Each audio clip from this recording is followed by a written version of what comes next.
raison. Je suis brisée. C'est lamentable. J'ai si peur. Je ferai n'importe quoi pour que vous me laissiez seule. N'importe quoi. C'est très gentil. C'est aimable de me faire cette proposition. On ne se rend pas compte de ce que ça veut dire faire n'importe quoi. Vous avez vu de vous faire n'importe quoi sans doute. Mais vous êtes saine d'esprit et intelligente et instruite. Ce doit être bizarre de vous voir faire n'importe quoi. Ce doit être amusant. Qu'est-ce que je m'amuse? Voulez-vous faire n'importe quoi? Y aurait-il l'hésitation de la part du docteur? Vous savez, c'est incroyable que vous puissiez être imprécis, vague. Vous dites, je ferai n'importe quoi. Moi, comme je suis un homme précis, je me dis n'importe quoi, ça veut dire n'importe quoi. Et je prends ça à la lettre. Normal. Mais vous mettez à penser. Vous vous dites, si j'ai laissé échapper cette expression, c'est fâché. Parce que lui, excité comme il est, il peut vraiment vouloir que je fasse n'importe quoi. C'est exact. Je ne sais pas, vous pouvez faire tout ce que vous voulez, je n'en peux plus. Du côté de la logique, avouez qu'il y a des failles. Vous savez, vous aurez dû apprendre la comptabilité. Développe les ménages. Vous venez de dire que vous acceptiez de faire n'importe quoi. Et tout de suite après, vous avouez que vous n'en pouvez plus. C'est difficile. Si je vous demande de faire un truc compliqué et que vous n'en pouvez plus, vous n'allez pas pouvoir faire le truc compliqué. Alors, je ne vous écoute plus. Je n'en peux plus. Qu'est-ce que ça veut dire? Qu'est-ce que ça veut dire? Ouvrez vos oreilles. Ouvrez vos yeux. Ouvrez-les, je vous dis. Ouvrez-les. Vous croyez que quelqu'un va vous venir en aide?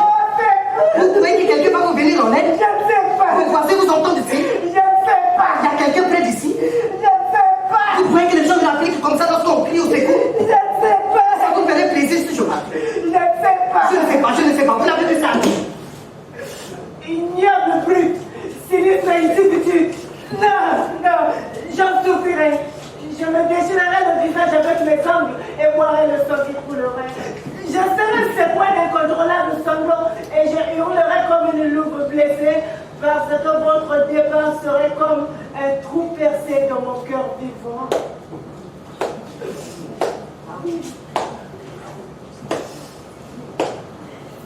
Qu'est-ce que c'est beau? C'est rudement beau. Où avez-vous été chercher des phrases pareilles? Dans la Bible? Oh, quelle mémoire! Est-ce une déclaration que vous placez souvent comme ça dans une conversation? Il me semble que je viens de trouver ce que je viens de dire.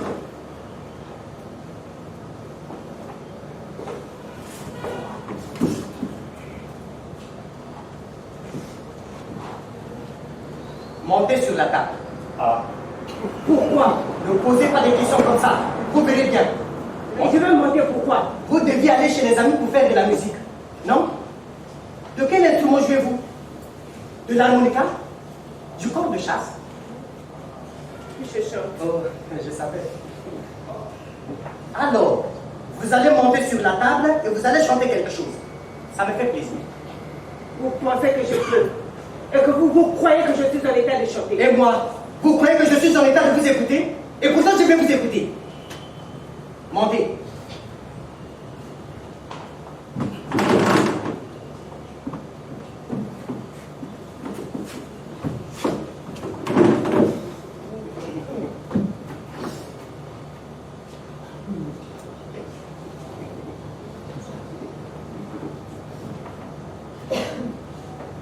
Chantez.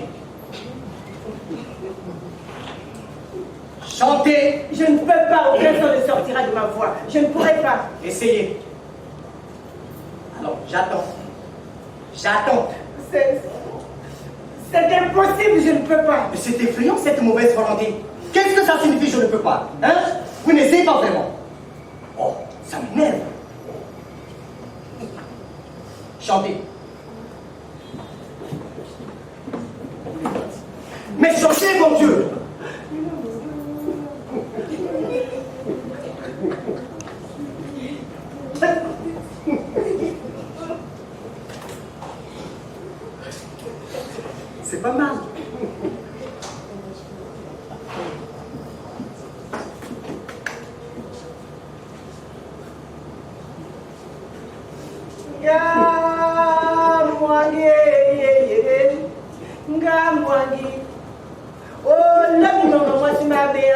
chéri talango mongo bana kwendo kulio kobile tele yole nyengo boroe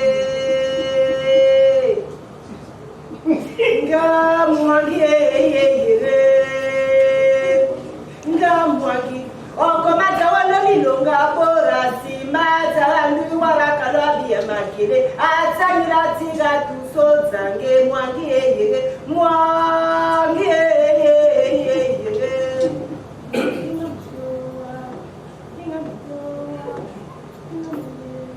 C'est pas mal. Vous voyez, vous reprenez confiance. Vous êtes bien là-haut. Vous pouvez imaginer que vous êtes sur la scène de l'opéra. Non?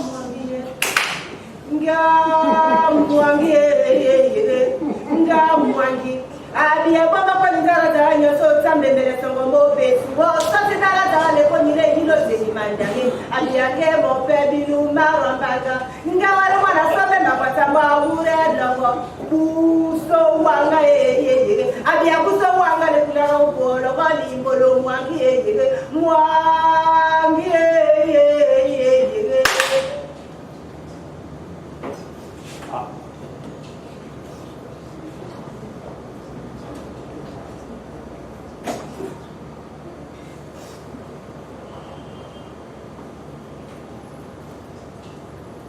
Descendez.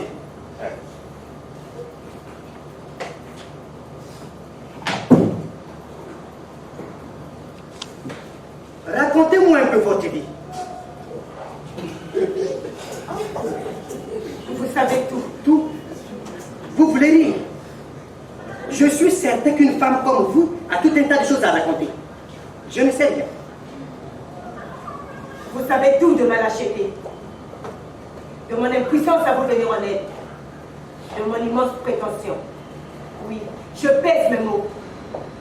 Je ne me sens à l'aise qu'avec ces êtres complètement perdus, avec ces êtres qui ne quittent pas votre regard, qui implorent avec leurs yeux, qui vous considèrent comme un grand sorcier et qui pensent à coup sûr que vous allez résoudre tous les problèmes. Mais vous, quel est votre problème? Je voudrais tant savoir. Je m'interroge depuis que vous êtes entré dans ce bureau. Je me demande. Je suis arrivée à me demander si vous n'apparteniez pas à cette catégorie de comptables filous qui tournent les livres, qui maquillent les chiffres, doivent se refaire une vie en Amérique du Sud. Êtes-vous traqué par la police? Êtes-vous venu me voir pour éviter la prison? C'est cela? Ai-je devenu? Devinez? Vous pouvez tout me dire. Je peux vous aider. Voilà, nous y sommes. Dans ma valise, en plus du couteau et des sandwichs, j'ai un paquet de billets de banque qui me permettait d'acheter 12 immeubles comme celui que vous habitez.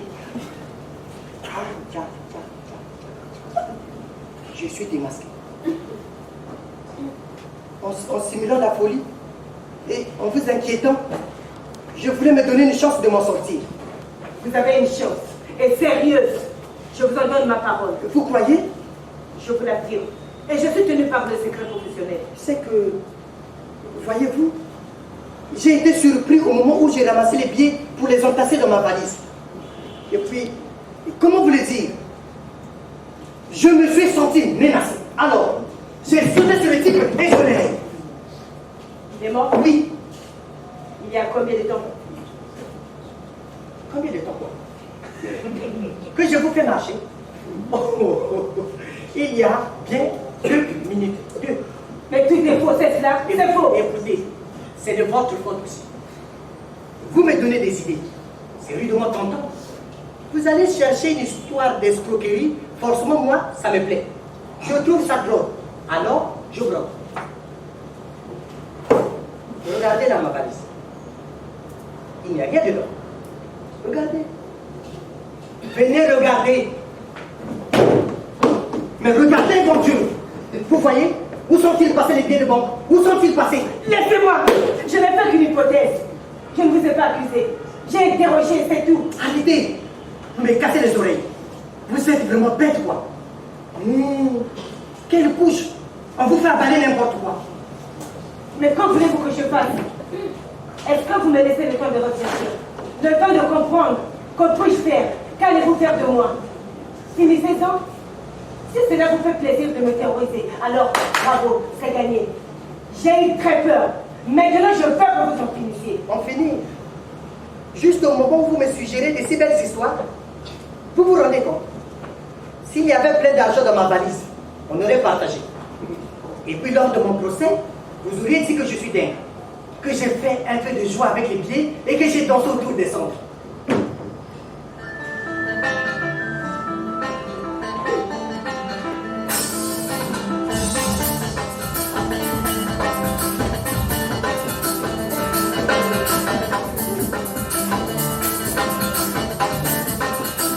Qu'est-ce qu'ils sont contents? Dansez!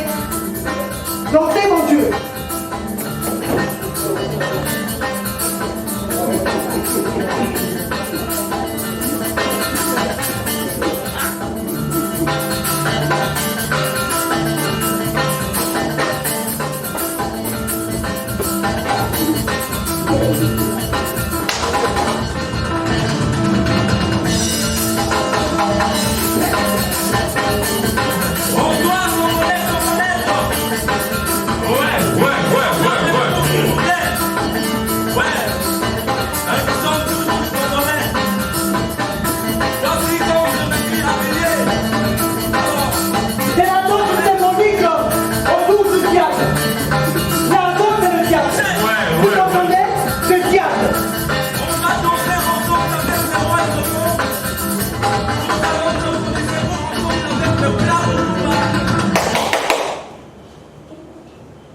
Vous avez de l'argent sur vous?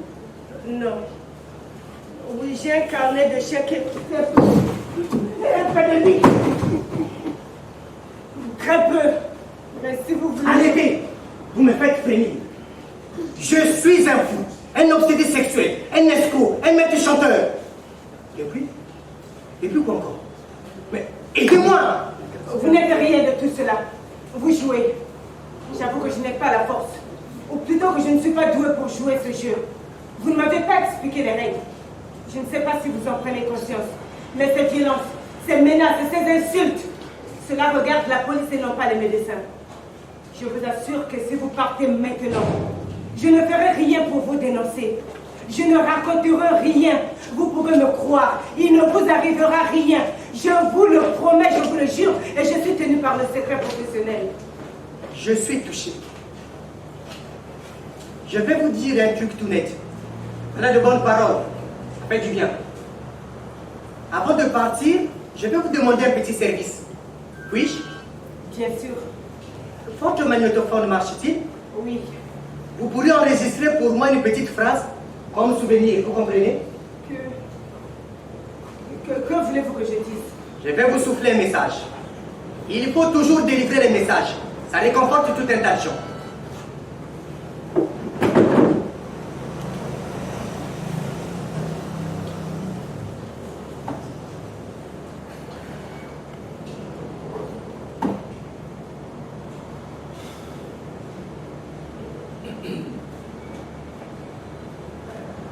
Je vous écoute. Dites ces phrases après moi. Moi, la doctoresse L'Herbaume Dumas, neuropsychiatre. Moi, la doctoresse L'Herbaume Dumas, neuropsychiatre, J'avoue à tous mes malades que je ne suis qu'une pauvre minable. Comment cela? Eh, j'avoue à tous mes malades que je ne suis qu'une pauvre minable. terrorisé par un monsieur pacifique qui ne cherchait qu'à s'instruire, Terrorisé par un monsieur pacifique qui ne cherchait qu'à s'instruire, j'ai profité de la moindre occasion pour le tuer. j'ai profité de la moindre occasion pour le... Ah non. Ah, si. Non, c'est faux. Si, c'est vrai. C'est faux. C'est vrai. J'ai été tour à tour menacé de mort, puis insulté, puis battu. Vous avez hurlé, c'était horrible, ces coups, ces menaces. Oh. Et dans mon piano, ces fleurs jetées et la terre dedans. Et mes amis qui s'inquiètent. Ils se demandent soudain si j'ai eu peur de... Si soudain eu peur de chanter l'opéra. Celui que j'ai essayé de chanter parce que j'étais morte de peur sous vos cris, sous vos coups, sous vos menaces. Celui que j'ai essayé de chanter, j'ai chanté pour vous. Et j'ai essayé de partir. J'ai essayé tout. Ça suffit. J'ai essayé de chanter de prier, de chanter de prier. Et vous savez bien que je ne sais pas faire la danse du ventre. voulons. Vous êtes venu pour savoir, vous allez savoir. Vous voyez que j'ai compris le jeu. Votre visite, vos questions. Ça suffit. Calmez-vous. Arrêtez, le magnétophone ne marche plus. Réparez-le. Faites-le repartir. Il faut qu'on entende mon message. Moi, le docteur Léa-Bombe Dumas, je veux qu'on entende mon message. J'ai passé la nuit la plus exactante de ma vie avec ce monsieur qui me ressemble parce qu'il s'est pardonné. Non. Justement, non et non. Si je suis ici, c'est que je ne sais pas pardonner. Alors, pas de pudeur, pas d'humilité. C'est bien de pardonner. C'est sublime, magnifique. Moi, j'ai pardonné à maman. Je lui ai pardonné. Ça vous épate. Une femme bien ma mère. Vous ne me croyez pas? Si, je vous crois. Et par-dessus le marché, je m'en fous. Mais qu'est-ce que ça vient faire? Ça déraille rudement. Vous vous en rendez compte ou quoi? Madame Dumas. Vous savez, Madame Dumas. Madame Dumas, voyons. Je ne la connais pas et je m'en fous, je vous dis. Non, ça ne marche pas votre truc. C'est de cela depuis le début que vous vouliez que je parle. J'en parle. Est-ce que ça enregistre? Ça ne marche plus. Tant pis, prenez des notes. Retenez bien tout. J'étais le témoin principal de l'accident. Quel accident? De quoi vous parlez là? Vous êtes venu pour savoir, vous allez savoir. Votre visite, vos questions, vous avez gagné. Je vais tout vous dire sur l'accident. Mais quel accident? Maman voulait que je sois sur la banquette arrière. La banquette arrière? Les enfants turbulents, on les met sur la banquette arrière. Non? Et moi, je bougeais beaucoup. Je criais, je tirais la langue aux automobilistes. Ce n'est pas bien méchant, ça? Ah, ça, c'est un truc de gosse. Oui, mais ma mère, ça l'énervait. Moi, d'abord, je n'ai pas compris pourquoi elle était si énervée. Écoutez-moi, elle s'est retournée, maman, pour me gronder. Alors, il y a eu cet accident.